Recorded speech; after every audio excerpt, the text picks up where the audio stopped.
We are not just voting to prolong our democratic system. We are also sending a signal to an international society. With exactly 1 month to go before Taiwan goes to the polls, the island's sole English language radio station, ICRT, and TVBS English News Department, TVBS World Taiwan, has gathered leading figures in the media and academic fields to discuss the elections and its impact on the nation's security and peace. So we do this to help the international audience better understand what the election's about.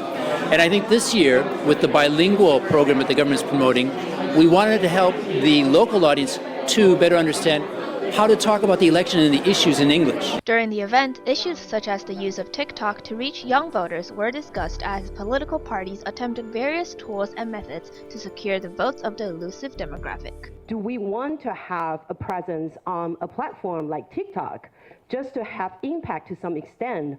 Or in this case of presidential election and political conversation, maybe your absence itself is more meaningful as a protest. I don't know. The ever-rising cross-strait tensions also remain a central topic for the three major parties. And though a consensus is seemingly established that views China as a threat, vagueness still persists among the opposition parties. In this election, I think we are seeing that more and more clear. The consensus is China is a threat. Then we deal with it accordingly. We know that it's never a question of like, is the PRC trying to influence the election? It's how are they trying to influence the election? And as Lev said, a lot of the attempts were rather poor and very transparent and very clear where they were coming from. This time it definitely has become less noticeable, but more pervasive.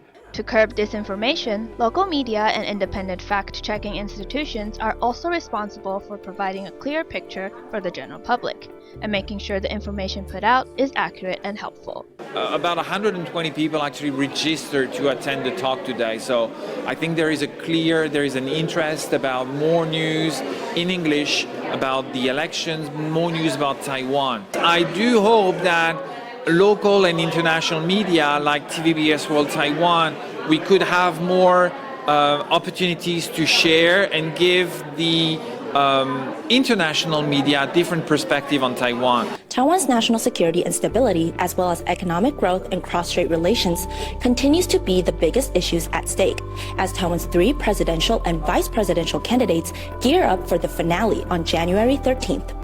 This is Vivian Xiao for TVBS World Taiwan.